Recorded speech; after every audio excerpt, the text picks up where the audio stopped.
Viewers আসসালামু আলাইকুম। রাখি কিচেনের পক্ষ থেকে আপনাদেরকে জানাই আন্তরিক শুভেচ্ছা ও ভালোবাসা। আজ আমি আপনাদেরকে পুরান ঢাকার বিখ্যাত দই বড়ার রেসিপিটা দেখিয়ে দিব। অতি সহজে বাসায় এই পুরান ঢাকার রেসিপি দই বড়া বানানো যায়। এটা বানানো অনেক সহজ এবং আমি অনেক কম উপাদান দিয়ে আপনাদের সাথে এই রেসিপিটা শেয়ার করছি।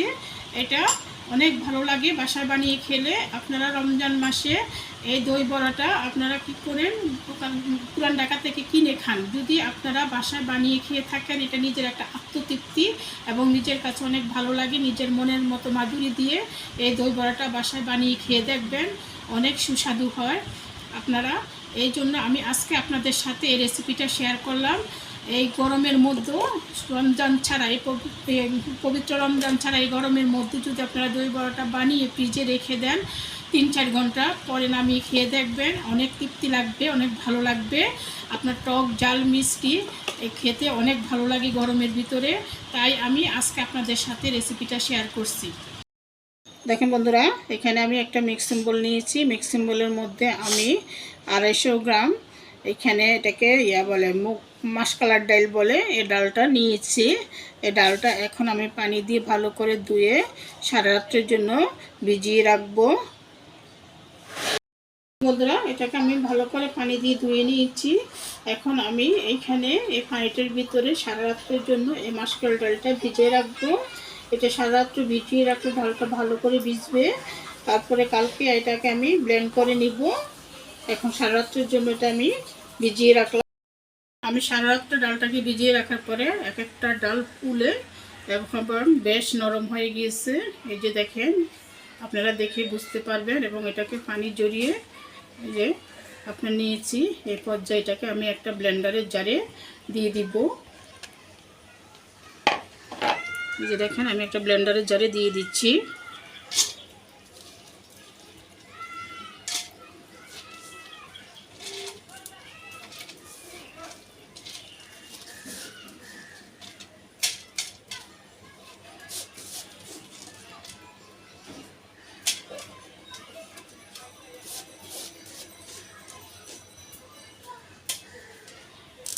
দেখেন বন্ধুরা, আমি সবগুলো ডাল ব্লেন্ডারের জারে দিয়ে দিচ্ছি।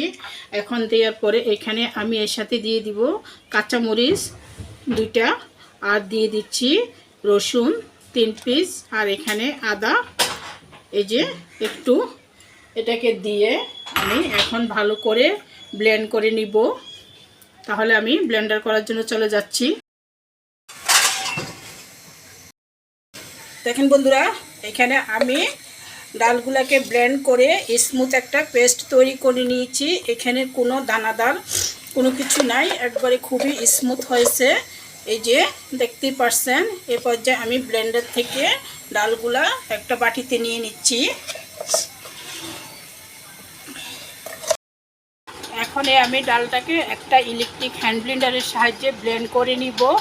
এই জিনিসটা ব্লেন্ড করার উদ্দেশ্য হচ্ছে, এটাকে আপনারা যাদের বাসায় ইলেকট্রিক হ্যান্ড ব্লেন্ডার নাই তারা আপনার হ্যান্ড উইচের সাহায্য করতে পারেন বা কাঁটা চামচের সাহায্য করতে পারেন।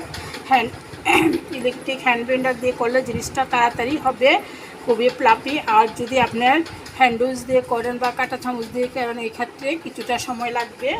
এই জিনিসটা আপনার যত প্লাপি হবে আপনার এতই এটা ফুলবে এবং ভিতরটা খুব সফট হবে। এই জন্য এটাকে আমি একটা ইলেকট্রিক হ্যান্ড ব্লেন্ডারের সাহায্যে ব্লেন্ড করে নিচ্ছি।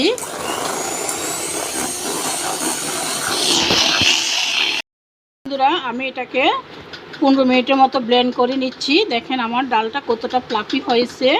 আর এটা কিভাবে আপনারা বুঝবেন যে ডালটা ব্লেন্ড করা হয়েছে ঠিকঠাকভাবে, আপনি যখন ব্যাটারটা একটা পানির ভিতরে পালাবেন, এরকম একটা বাটিতে পানি নেবেন। এই যে এরকম একটা বাটিতে পানি নেবেন। পানি নেওয়ার পরে যখন ব্যাটারটা পালাবেন পানির উপরে, তখন দেখবেন ব্যাটারটা ফুলে উঠছে। এই যে দেখছেন বন্ধুরা, ব্যাটারটা পানিতে ফুলে উঠছে, এটা পানির নিচে ডুবে নাই। তখনই এই পর্যায়ে বুঝতে হবে আপনার ব্যাটারটা ঠিকভাবে ব্লেন্ড করা হয়েছে। এটা আপনার ভিতরটা অনেকটা প্লাপি হবে। দেখেন, এটা পানির সাথে মিশবে না, এটা এরকম ফুলেই থাকবে। এই পর্যায়ে আপনি বুঝবেন যে আপনার ব্যাটারটা ঠিকঠাক মতো হয়ে গেছে। এখন আমার ব্লেন্ড শেষ করে আমি এখন পরবর্তী প্রিপারেশনে চলে যাব। দেখেন পরিমাণ সরি, দেখুন বন্ধুরা, এখানে আমি কিছুটা লবণ দিয়ে দিচ্ছি, পরিমাণ মতো সামান্য করে লবণ দিয়ে দিলাম। দিয়ে এটাকে আমি এখন হাতের সাহায্যে মেখে নিব, ভালো করে মেখে নিচ্ছি, সব কিছু ভালো করে মিশিয়ে নিচ্ছি লবণটাকে দিয়ে। দেখতেই পাচ্ছেন ওই যে বন্ধুরা, এই পর্যায়ে আমি চুলোতে একটা ননস্টিকের পাইপ্যান বসিয়েছি। পাইপ্যানে আমি তেল দিয়ে দিয়েছি, তেলটা আমার গরম হওয়ার জন্য অপেক্ষা করতেছি। দেখুন বন্ধুরা, আমার তেলটা গরম হয়ে গেছে। এ পর্যায়ে আমি ছোট ছোট করে গোল গোল শেপে, বেশি ছোট করব না বেশি বড় করব না, মাঝারি আছে, গোল গোল শেপ করে বড়াগুলো দিয়ে দিচ্ছি। এখন বন্ধুরা বড়াগুলো দিয়ে দিচ্ছি আমি। এখানে বেশি বড় করে দিতে যাবেন না, এগুলো যখন আমি দইয়ের মধ্যে ভিজাবো তখন এগুলো ফুলে দ্বিগুণ হয়ে যাবে।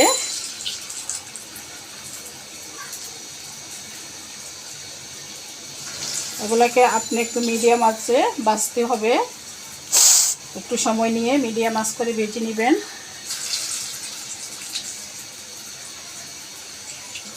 এই আমি আজকে এই বড়াটা বানাচ্ছি আপনার পুরান ঢাকার বিখ্যাত দই বড়া। এটা গরমের মধ্যে খেতে অনেক ভালো লাগে। আপনার যখন রোজার মধ্যে এটা পুরান ঢাকা থেকে কিনে খাই, এটার দাম অনেক পড়ে এটা, তাই আমি আজকে আপনাদের সাথে শেয়ার করলাম। আপনারা আজকে এই রেসিপিটা দেখে ভালো করে শিখে নেবেন কিভাবে পুরান ঢাকার বিখ্যাত দই বড়া বানাতে হয়। তারপরে আপনারা নিজে বাসায় বানিয়ে খেয়ে নেবেন।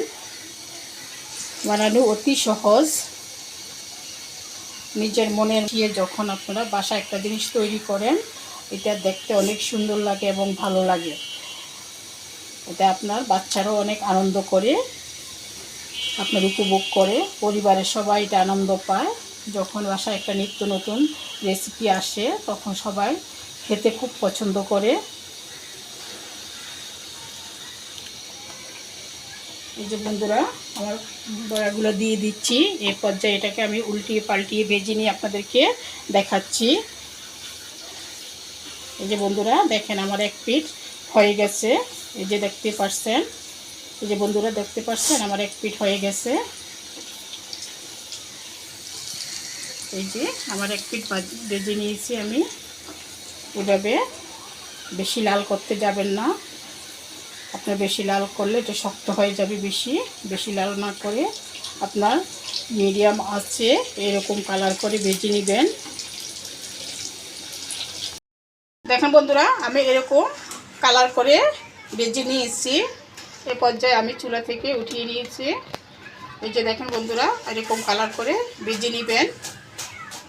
এই যে আমার প্রত্যেকটা বড়া ভাজা হয়ে গেছে। এই যে দেখেন বন্ধুরা, আমি প্রত্যেকটা বড়া এভাবে ভেজে নিয়েছি। এই পর্যায়ে আমি পরবর্তী প্রিপারেশনে চলে যাচ্ছি। দেখেন বন্ধুরা, এখানে আমি নর্মাল পানি নিয়েছি, নিয়ে এখানে আমি লবণ দিয়ে দিব। আপনার 3 চামচ লবণ দিয়ে দিলাম। দিয়ে লবণটাকে ভালো করে পানির সাথে মিশিয়ে নিব। দেখেন বন্ধুরা, আমি লবণটা পানির সাথে মিশিয়ে নিয়েছি। এই পর্যায়ে যে আমি বড়াগুলো ভেজে রেখেছি এগুলো পানির মধ্যে চুবিয়ে দিব।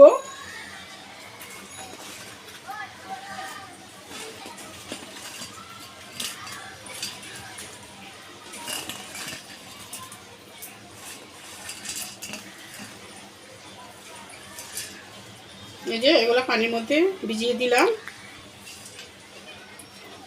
দিয়ে তার পরবর্তীতে প্রিপারেশনে আমি চলে যাচ্ছি।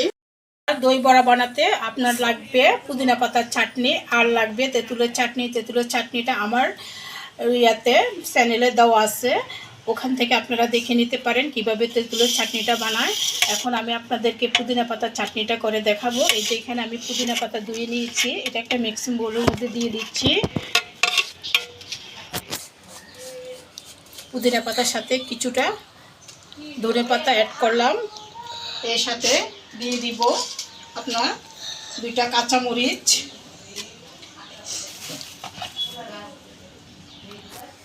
দিয়ে দিচ্ছি 1 কোষ রসুন, আর এর সাথে দিয়ে দিব টক দই, টেবিল চামচে 2 চামচ পরিমাণ টক দই দিয়ে দিচ্ছি।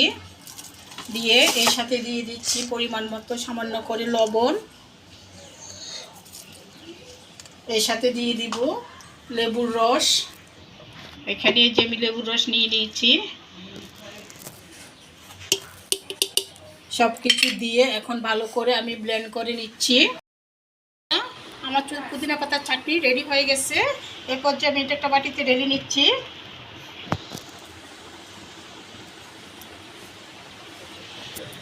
দেখেন বন্ধুরা, আমার পুদিনা পাতার চাটনিটা রেডি হয়ে গেছে। দেখেন বন্ধুরা, এখানে আমি একটা বল নিয়েছি। এখানে আমি টক দই দিয়ে দিব।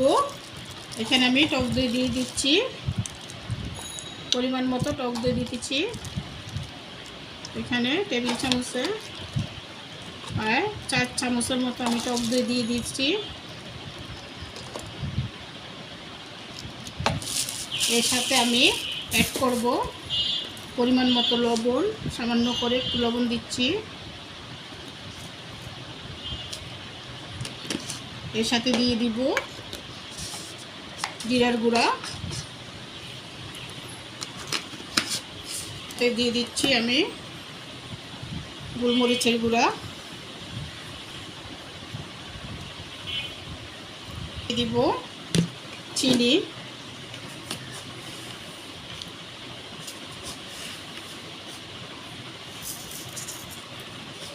চিনিটা আপনারা যে যে পরিমাণে খাবেন ওই পরিমাণে দিয়ে দিবেন। এখানে আমি চিনি দিয়েছি মেজারমেন্ট কাপে 2 ভাগের 1 ভাগ চামচ। আর এর সাথে দিয়ে দিব পুদিনা পাতার চাটনি সামান্য করে।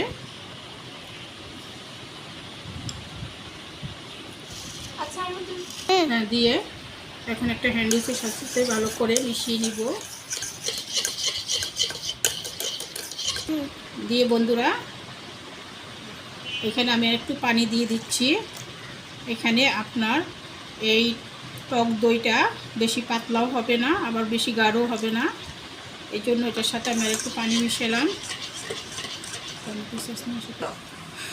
দেখেন বন্ধুরা, এখানে আমি একটু টমেটো সস দিয়ে দিলাম। এর সাথে আমি একটু লাল মরিচের গুঁড়া দিয়ে দিব।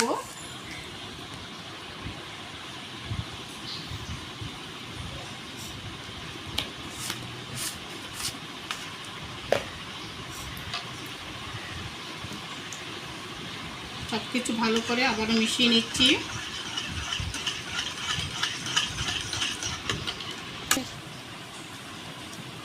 দিয়ে দিচ্ছি পরিমাণ মতো বিট লবণ। সব ভালো করে মিশিয়ে নিচ্ছি। মিষ্টি লাগবে।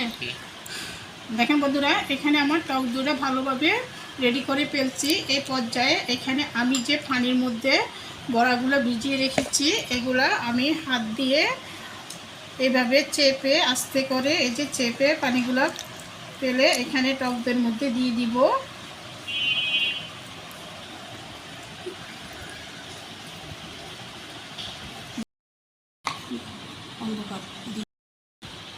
দেখেন বন্ধুরা, সবগুলা বড়া আমি টক দইয়ের ভিতরে ভিজিয়ে দিয়েছি। এই পর্যায়ে আমি একটু সামান্য করে ডেকোরেশন করে নিব। এটা সুন্দরের জন্য দেওয়া। যে এখানে আমি পুদিনা পাতা চাটনিটা দিয়ে দিচ্ছি।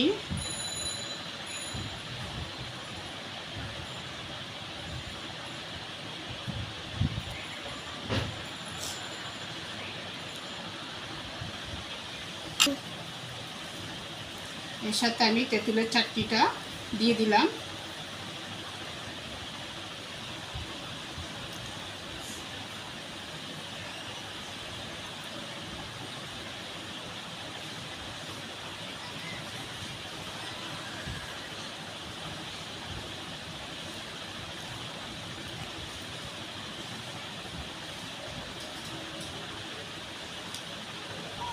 এর সাথে আমি উপরে দিয়ে এটা জাস্ট আমি ডেকোরেশন করতেছি। এটা আপনারা বাদ দিলে বাদ দিতে পারেন, এটা সুন্দরের জন্য দেওয়া। এর সাথে আমি টক দই দিয়ে দিলাম আর একটু সামান্য করে। এর সাথে আমি একটু সামান্য করে টমেটো সস উপর দিয়ে ডেকোরেশন করব।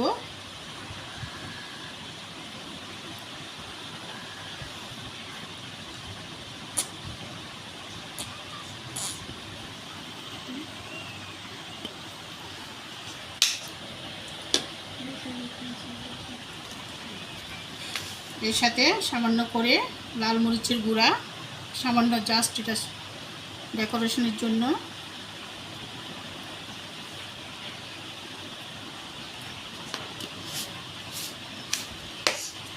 এর সাথে দিয়ে দিব সামান্য করে একটু জিরার গুঁড়া উপরে দিয়ে ছিটিয়ে।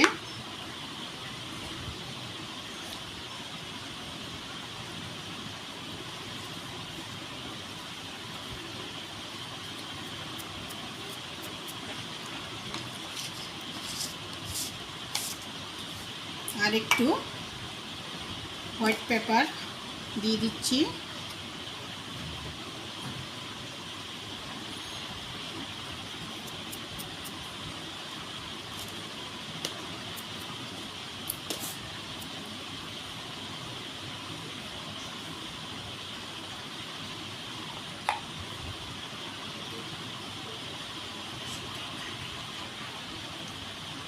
দেখলাম তো বন্ধুরা, কত সহজে আমি পুরান ঢাকার বিখ্যাত দই বড়া বানিয়ে ফেলেছি। এই রেসিপিটা অতি সহজ। আপনারা যদি রমজানে অনেকেই পুরান ঢাকা থেকে এই রেসিপিটা কিনে খেয়ে থাকেন, দই বড়াটা এটা অনেক কস্টলি। এখান থেকে পুরান ঢাকা থেকে কিনতে গেলে অনেক দাম পড়ে। এটা অতি সহজে বাসায় বানানো যায়। এটা বাসায় বানিয়ে খেলে অনেক সুস্বাদু হয়। এটা পুরান ঢাকার দই বড়ার চেয়ে কোনো অংশে কম নয়। আশা করি আপনাদের কাছে আমার ভিডিওটা অনেক ভালো লাগবে। যদি ভালো লেগে থাকে তাহলে অবশ্যই আমার ভিডিওটাকে না টেনে প্রথম থেকে লাস্ট পর্যন্ত দেখবেন এবং আমার চ্যানেলটাকে সাবস্ক্রাইব করুন। প্লিজ প্লিজ প্লিজ আমার চ্যানেলটাকে সাবস্ক্রাইব করুন। এবং এই বলে আমি বিদায় নিলাম। আসসালামু আলাইকুম। আপনারা সবাই ভালো থাকবেন।